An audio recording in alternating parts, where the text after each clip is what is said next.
આમ તો ભાજપ શિસ્તબદ્ધ પાર્ટી તરીકે ઓળખ ધરાવે છે। એવું કહેવાય છે કે ભાજપનો મોટામાં મોટો નેતા હોય કે પછી નાનામાં નાનો કાર્યકર્તા હોય એ હંમેશા શિસ્તમાં જ રહેતા હોય છે। કદી ભાજપમાં વિરોધ કોઈ ખુલીને કરવા સામે આવતા નથી, પરંતુ ઇફકોની ચૂંટણીમાં ઇફકોના ચેરમેન દિલીપ સાંઘાણી અને જયેશ રાદડિયા હોય તે બંને પાર્ટી વિરુદ્ધનું કામ કર્યું અને પાર્ટીની સામે રહી અને ઇફકોની ચૂંટણીમાં ફોર્મ ભર્યું અને ચૂંટણી જીત્યા પણ ખરી। પરંતુ અહીંયા સવાલ એ ઊભા થાય છે કે પાર્ટી આ બંને દિગ્ગજ નેતાઓ સામે કોઈ કડક કાર્યવાહી કરશે ખરી? નમસ્કાર, હું મયુર મેવાડા, નિર્ભય ન્યૂઝમાં આપનું હાર્દિક સ્વાગત કરું છું। ઇફકો કે જે સહકારી ક્ષેત્રે ખૂબ મોટી ચૂંટણી થઈ હતી અને આ ચૂંટણીમાં હાલના ઇફકોના ચેરમેન અને ભાજપના દિગ્ગજ નેતા દિલીપ સાંઘાણી અને જયેશ રાદડિયા કે જેમને પાર્ટી વિરુદ્ધ જે મેન્ડેટ ફોર્મ ભર્યું અને ત્યારબાદ આ વખતે તે જે ચૂંટણી છે તે જીત્યા પણ હતા।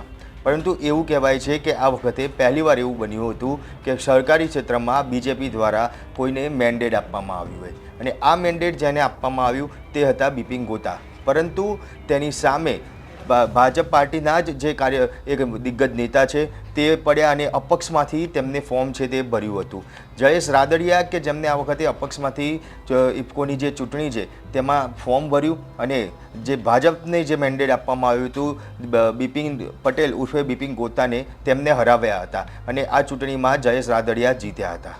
પરંતુ જે પ્રમાણે જે મેન્ડેટ આપવામાં આવ્યું અને ત્યારબાદ પાર્ટીના દિગ્ગજ નેતા અપક્ષમાંથી ફોર્મ ભરી ચૂંટણી જીત્યા એટલે ચોક્કસપણે એવું કહી શકાય કે જે પાર્ટી વિરુદ્ધનું કાર્ય છે કે જે જયેશ રાદડિયાએ કર્યું હતું અને તેમને સીધો સપોર્ટ કે જે હાલના જે ઇફકોના ચેરમેન દિલીપ સાંઘાણી છે તેમનો રહ્યો હતો। ત્યારે આ બંને દિગ્ગજો સામે હજી સુધી પાર્ટી દ્વારા કોઈ જ દંડાત્મક કાર્યવાહી કરવામાં આવી નથી। ત્યારે આ વખતની જે આ ઘટના બની તેને જ લઈને પાર્ટીમાં અંદરો અંદર અનેક ચર્ચાઓના દોર છે તે શરૂ થયું છે। ત્યારે તેમાં કહી શકાય કે હવે બીજેપીમાં કોઈ પણ નેતા હશે ત્યારે તે જો કોઈ નેતા ભાજપની વિરુદ્ધ એટલે કે શિસ્ત વિરુદ્ધ કાર્ય કરશે તો તેની સામે કાર્યવાહી નહીં થાય તેવો જ એક મેસેજ પાર્ટીની અંદર હાલ તો ચર્ચામાં પકડાયો છે। કારણ કે દિલીપ સાંઘાણી અને જયેશ રાદડિયાનો જે પાર્ટી વિરુદ્ધના સૂર હતા અને તે સૂર બાદ પણ હજી સુધી તે બંને સામે કોઈ જ કાર્યવાહી પાર્ટી દ્વારા કરવામાં નથી આવી અને તેમને પાર્ટી સાથે રહીને હજી કામ કરતા હોય તેવું લાગી રહ્યું છે। ત્યારે આ તમામ બાબતોની વચ્ચે આ ચર્ચા તમામ લોકોમાં ચાલી રહ્યો છે।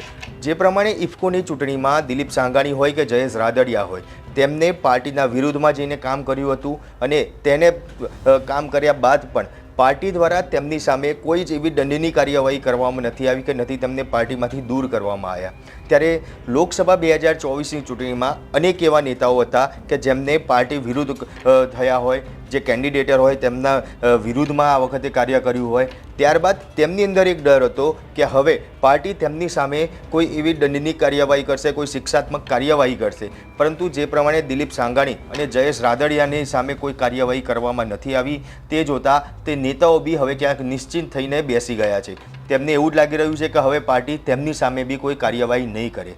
કારણ કે જે પ્રમાણે વિરોધના સૂર જોવા મળ્યા અને તે વિરોધના સૂર વચ્ચે જયેશ રાદડિયા અને દિલીપ સાંઘાણી જે દિલીપ સાંઘાણી ઇફકોના ચેરમેન બની ગયા, જયેશ રાદડિયા ચૂંટણી પણ જીતી ગયા, પરંતુ જે પાર્ટી તરફથી જે કાર્યવાહી કરવાની હોય તે કરવામાં ના આવતા હવે તમામ લોકો કે જે વિરોધના સૂર વચ્ચે સામે આવ્યા છે તે લોકો પણ નિશ્ચિત થઈ ગયા છે। હવે એવું માનવામાં આવી રહ્યું છે કે જે ભાજપના જે દિગ્ગજ નેતાઓ કે જે બીજેપી પાર્ટીની સામે પડ્યા હતા તે લોકો હવે એવું માને છે કે પાર્ટી હવે તેમની સામે બી કોઈ કાર્યવાહી નહીં કરે। પણ ખરેખર શું થઈ રહ્યું છે? કારણ કે પાર્ટી આ લોકો સામે કાર્યવાહી કરશે કે નહીં કરે એક મોટો સવાલ હાલ તો તમામ લોકોના મનમાં ઉદ્ભવી રહ્યો છે। ત્યારે આપ શું માની રહ્યા છો કે ખરેખર દિલીપ સાંઘાણી અને જયેશ રાદડિયા સામે પાર્ટી કોઈ શિક્ષાત્મક પગલાં ભરશે કે કેમ? કોમેન્ટ બોક્સમાં જરૂરથી જણાવજો અને અમારી નિર્ભય ન્યૂઝ ચેનલને લાઇક, શેર અને સબસ્ક્રાઈબ કરવાનું ભૂલશો નહીં। આભાર।